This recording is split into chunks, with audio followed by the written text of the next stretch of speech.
गौशाला नहीं है ये नरवा गरुआ घुरुआ बारी। उसका मतलब उद्देश्य है कि छोटे छोटे जानवरों को हम बंधान करेंगे जिसका जल स्तर बढ़ेगा, और जो मवेशी अपने घर में लोग नहीं बांध पाएंगे, जो लोग नहीं चरा पाएंगे, वो लाके गोठान में बांधे। दूसरा ये था कि जो गोबर खाद जो है उसको हम वर्मी कंपोस्ट के माध्यम से उर्वरक गांव में अधिकतर जो रासायनिक खाद का जो प्रयोग हो रहा था उस प्रयोग को समाप्त करने के लिए ये व्यवस्था लाया गया था। और बाड़ी का मतलब ये है कि जो गांव के जो किसान है, छोटे लोग हैं, अपने बाड़ी को आगे बढ़ाए और अपनी व्यक्तिगत आमदनी को आगे बढ़ाए। अभी बहुत सी ऐसी बहनें हैं जो गोठान में गोबर का वर्मी खाद बना के बेच के लाभ कमा रही है। आप लोगों को मालूम होगा, नहीं मालूम होगा तो जाके कोटराही में देख लीजिए। गोबर बेचने में 1.5 लाख रुपया नागेंद्र कुशवाहा कमाया है खाली गोबर बेच के, और 1 लाख रुपया छबीला यादव और 1 लाख रुपया उदय यादव, ये 3 का नाम है, बाकी और लोगों ने भी कमाया होगा ये गोबर की कमाई से। और वहां पे 500 सहायता समूह काम कर रही है जो कि गोठान का गोबर का काम कर रही है, जो वर्मी खाद बना के लाभ कमाई है। ऐसा नहीं है, देखिए इस योजना को समझने की कोशिश करिए। अभी बहुत से बात आया हमारे इधर, एक मिनट, हमारे आदिवासी भाइयों की तरफ से आया था कि आदिवासियों का भला नहीं हो रहा है। हमारी सरकार ने जैसे बना वैसे बस्तर में टाटा कंपनी को हटा के 4000 आदिवासियों का जमीन वापस किया। ये हमारी सरकार की उपलब्धि है। ये हमारी सरकार ने आदिवासियों के लिए जो 250 रुपए प्रति सैकड़ तेंदुपत्ता जो खरीदता था बीजेपी के समय में, हमारी सरकार ने उसे 400 रुपए जो है प्रति सैकड़ के हिसाब से खरीदी किया। ये आदिवासियों का विकास हुआ, आदिवासियों के लिए किया। दूसरी बात, आदिवासियों के लिए आज हमारे पूरे छत्तीसगढ़ में आपको मालूम होना चाहिए कि हर योजना ग्राम सभा के माध्यम से हो रहा है। ग्राम सभा को उन्होंने ताकत दिया है, 5वीं अनुसूची लागू कर दिया है, और ग्राम सभा के माध्यम से भी होता है। जहां अगर हमारे छत्तीसगढ़ में आदिवासियों की बहुतायत है तो निश्चित तौर से ग्राम सभा भी आदिवासियों की ग्राम सभा है। इस तरह ये आरोप हमारे भाइयों का कि आदिवासियों का विकास नहीं हो रहा है वह झूठी है। हमारी सरकार अभी जहां तक 15 लाख वाला बात आ रहा था, तो 15 लाख का पैसा जो, मेरा एक सवाल है कांग्रेस पार्टी की तरफ से। अभी तो हम कुछ बोल ही रहे थे, 15 लाख रुपया वाला जवाब दे रहा था कि 15 लाख रुपया मोदी जी ने कहा के नहीं दिया। उसका कारण है मोदी जी बोले जरूर थे बेचारे कि मैं वहां से काला धन लाऊंगा, लेकिन यहाँ से विजय माल्या, नीरव मोदी चिंतामण के लिए 15 लाख सबके खाते में डलवा देंगे। आप ही लोग यहाँ से सुनना है, लाइन से आ रहे हैं। हमारे भाई साहब परेशान है, 15 लाख रुपया इनके यहाँ भी आ जाता बेचारे का। हम लोग खाता खोल के भी रखे थे, हम लोग तो 2-3 खाता रखे थे, लेकिन कहीं कुछ नहीं मिला। इस तरह ये झूठी और लबरा सरकार है भैया बीजेपी, इनसे बच के रहिएगा। धन्यवाद। सवाल सर, ये इनके सवाल को क्लियर कर लीजिए हमारे जिलाध्यक्ष जी का। जी मैं सवाल को क्लियर कर लीजिए। जो उन्होंने सवाल आदिवासियों के पक्ष में बताया कि हमने काम किया, हम उसके संबंध में जवाब देना चाहते हैं जो हमारे कांग्रेस के जिलाध्यक्ष जी बोले। एक सवाल ले लेता हूं, उसको बताते हैं। जी मैं हमारे यहाँ पे कांग्रेस के दिग्गज नेता मंच में है, मैं खुद अल्पसंख्यक समुदाय से आता हूँ, तो मेरी 3 क्वेश्चन आप लोग के साथ है। पहला क्वेश्चन है कि जब छत्तीसगढ़ में 2018 में आप चुनाव का घोषणा पत्र लेके आए थे, तो आपका घोषणा पत्र में था कि मदरसा बोर्ड के माध्यम से हम लोग उर्दू शिक्षकों की भर्ती करेंगे। संभवतः आपको याद होगा, आज तक नहीं हुआ। आप लोग का घोषणा पत्र था कि हम लोग वाटर और पट्टा को मिला के जिला बनाएंगे। शायद वो जिला दिल्ली दूर चला गया, पता नहीं बनेगा कि नहीं बनेगा, वो भी बता दीजिएगा। और तीसरा सवाल ये है कि चलगली से मोरन से लेकर चलगली तक का डबल रोड आप लोग बनाएंगे, ऐसा घोषणा पत्र था। आप लोग पूरे भर्ती मार्केट में हमारे कांग्रेस के नेता है, उन्होंने घोषणा किया था कि मोरन से लेकर चलगली तक डबल रोड बनेगा। संभवतः 4.5 साल बीत गया, क्या ये 3 काम होंगे, बता दीजिएगा। भाई का 3 सवाल है। पहला सवाल है कि अल्पसंख्यक समुदाय के शिक्षकों की भर्ती के संबंध में। तो अल्पसंख्यक समुदाय का जो बजट है पूरा का पूरा सेंट्रल से मिलता है 80% से 60%। सामने बैठे हुए पूरा बजट इन्होंने काट दिया। छत्तीसगढ़ गवर्नमेंट को 3 साल 4 साल पुराना पैसा नहीं मिला। तो जब आपके पास पैसा नहीं होगा तो भर्ती कहाँ से होगा? मैं बता रहा हूँ, जो बात सुनिए। चलगली रोड की बात है, दोहरीकरण का बात है, वो सेंक्शन है रोड, कार्य भी बरसात के बाद तुरंत चालू हो जाएगा। तीसरा सवाल आपने क्या बोला बताइए? झूठ नहीं बोल रहा हूँ, सेंक्शन आप देख लीजिए चुनाव के बाद। तीसरा सवाल क्या बताए? जिला का हमारे उसमें नहीं था, घोषणा पत्र नहीं है। हमारे प्रतापपुर वाडक नगर का जिला में नाम नहीं है भैया, नहीं है। लेकिन जिला बनाएंगे आगे वाले चुनाव में, क्योंकि जीत के तो आप ला रहे हैं हमको। धन्यवाद। अगर किसी को सवाल करना हो तो एक लास्ट सवाल रहेगा।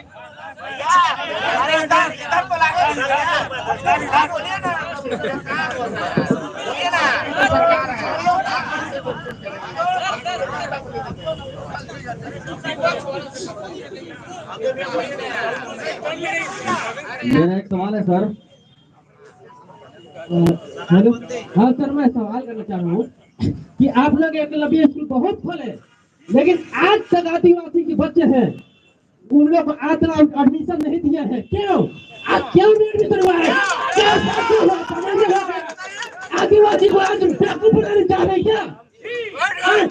आदिवासी के हक के लिए आप लोग सोच नहीं रहे हैं। आज हमारे बच्चे कहाँ भटक रहे हैं, उसको सोचिए। पढ़ने लिखने की व्यवस्था नहीं कर रहे हैं आप लोग। क्यों? नाम के लिए सुफल है क्या?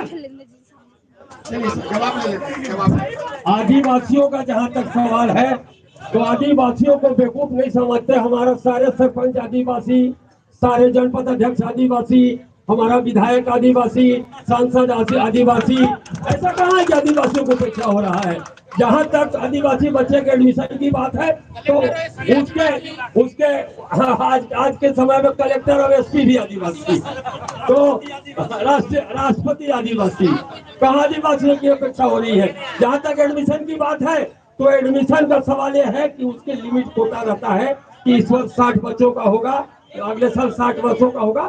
सीट सुरक्षित है, जितने जो पात्र बच्चे आएंगे उनका एडमिशन होगा। इसलिए मैं कहता हूँ कि इस सरकार में आदिवासियों की उपेक्षा नहीं हो रही है। इस सरकार में आदिवासियों का सम्मान बढ़ा है, मान बढ़ा है, और आदिवासी निश्चित तौर से हमारे साथ हैं।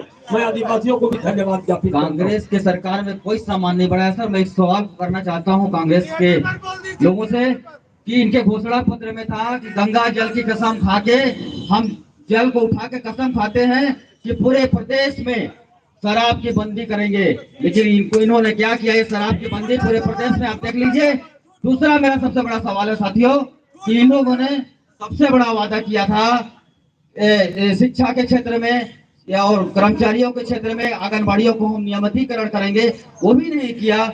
और बहुत सारे ऐसे मुद्दा हैं इनके घोषणा पत्र में जो आज तक नहीं किए हैं। और इसका समय का थोड़ा अभाव है, समय का अभाव।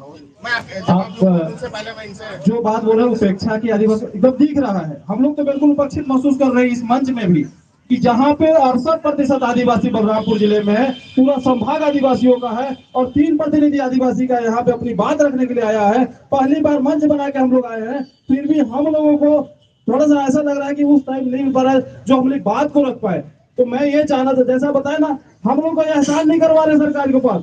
हमने बस्तर और सरगुजा पूरा खाली करके दिया है, बीजेपी मुक्त करके दिया है, तब जाके हमारा बस्तर में वो जो पॉइंट की बात की जा रही वो मिली है।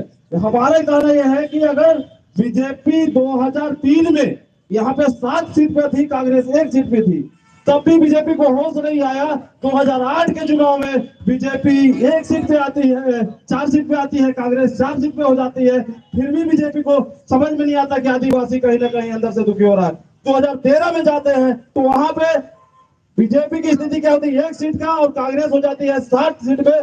फिर भी जो है बीजेपी के लोगों को ये बात समझ में नहीं आता है कि आदिवासी कहीं हमसे दूर जा रहा है। और 2018 में हम सुपड़ा साफ कर देते हैं सरगुजा और बस्तर में, फिर भी बीजेपी के लोगों को लगता है कि आदिवासी अभी भी भोले भाले हैं, जैसे चाहेंगे वैसे वोट डला लेंगे। और यही भरम में कांग्रेस ना रहे, यही गलती कांग्रेस ना करे जो गलती करते आ रही है। हमारा सीधा सवाल है कांग्रेस से, बीजेपी से, कि हमारे भविष्य के साथ उपेक्षा ना, हमारे भविष्य के साथ खिलवाड़ ना हो। अब आदिवासी जगने लगा है, अपने मुद्दों को समझने लगा है और अपने हक अधिकार को लेके सड़कों पे आने लगा है। इसलिए आदिवासियों को बराबर का सम्मान दिया जाए। बहुत बहुत एकदम शॉर्ट में जवाब देंगे, इनका लास्ट बीजेपी को हमारे सवाल दिए थे, एकदम संक्षिप्त तरीके से ये समय का दोनों सवाल जो भाई साहब ने किया है, दोनों झूठा सवाल।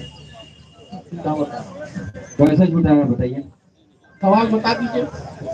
सवाल सवाल शराबबंदी आपके घोषणा पत्र में था और आपने गंगा जल की कसम खाकर बोला था कि हमारी सरकार आएगी, हमारी सरकार आएगी तो हम शराब की बंदी करेंगे। अब कहीं एक तो भी कहीं भी शराबबंदी नहीं किया गया।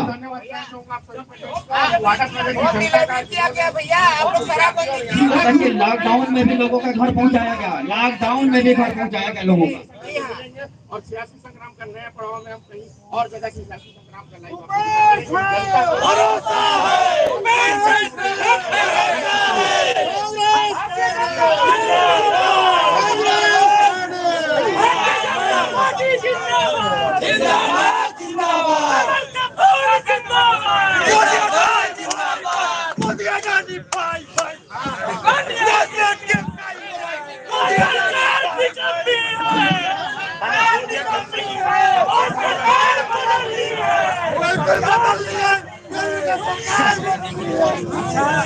सरकार की कमी है।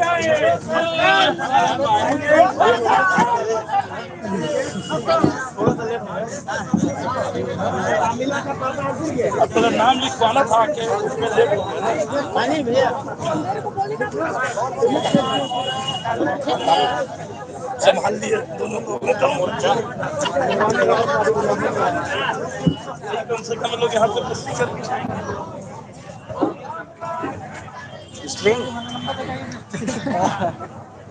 देखो है चल ही रहा है, देखो ना कहाँ चलते हट जाते कैसे मोर हट गई 2 बार चलाए नहीं। अरे मोर कहाँ अभी हटी से अभी कंटिन्यू है काहे करूँ एंड मैं करे रहे खत्म। कितना था कितना कर करवाना चाहते हैं